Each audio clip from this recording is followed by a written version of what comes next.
ಹೃದಯ ಸಂಬಂಧಿ ಕಾಯಿಲೆಯಿಂದ ಬಳಲ್ತಾ ಇದ್ದ 14 ವರ್ಷದ ಬಾಲಕನನ್ನ ಜೀರೋ ಟ್ರಾಫಿಕ್ನಲ್ಲಿ ಬೆಂಗಳೂರಿನ ಜಯದೇವ ಆಸ್ಪತ್ರೆಗೆ ರವಾನೆ ಮಾಡಲಾಯಿತು. ಹೃದಯ ಸಂಬಂಧಿ ಕಾಯಿಲೆಯಿಂದ ಬಳಲ್ತಾ ಇರುವ 14 ವರ್ಷದ ಬಾಲಕ ಹೃದಯ ಶಸ್ತ್ರಚಿಕಿತ್ಸೆಗಾಗಿ ಬೆಂಗಳೂರಿಗೆ ರವಾನೆ ಮಾಡಲಾಗಿದೆ. ಜೀರೋ ಟ್ರಾಫಿಕ್ನಲ್ಲಿ ವಿಶೇಷ ಚೇತನ ಬಾಲಕನನ್ನ ಆಂಬ್ಯುಲೆನ್ಸ್ ಮೂಲಕ ಕರೆದೊಯ್ಯಲಾಗಿದೆ. ಹಾಸನ ನಗರದ 80 ಅಡಿ ರಸ್ತೆಯ ನಿವಾಸಿ ಅಮ್ಜದ್ ಪಾಷಾ ರಜಿಯಾ ಬೇಗಂ ದಂಪತಿಯ ಪುತ್ರ 14 ವರ್ಷದ ಮಹಮ್ಮದ್ ಕೈಫ್ ಕಳೆದ 4 ದಿನಗಳಿಂದ ಹಿಮ್ಸ್ನ ಶ್ರೀ ಚಾಮರಾಜೇಂದ್ರ ಮಹಿಳಾ ಮತ್ತು ಮಕ್ಕಳ ಆಸ್ಪತ್ರೆಯಲ್ಲಿ ಚಿಕಿತ್ಸೆಯನ್ನು ಪಡ್ತಾ ಇದ್ದ ಮಹಮ್ಮದ್ ಕೈಫ್ ಇಂದು ಬೆಂಗಳೂರಿನ ಜಯದೇವ ಆಸ್ಪತ್ರೆಗೆ ಜೀರೋ ಟ್ರಾಫಿಕ್ನಲ್ಲಿ ರವಾನೆ ಮಾಡಲಾಗಿದೆ.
ಅದಲ್ಲ ಇನ್ನೂ ಹೋಗಿಲ್ಲ.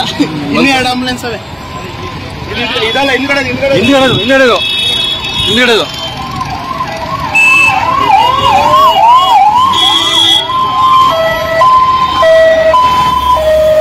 ಹಾ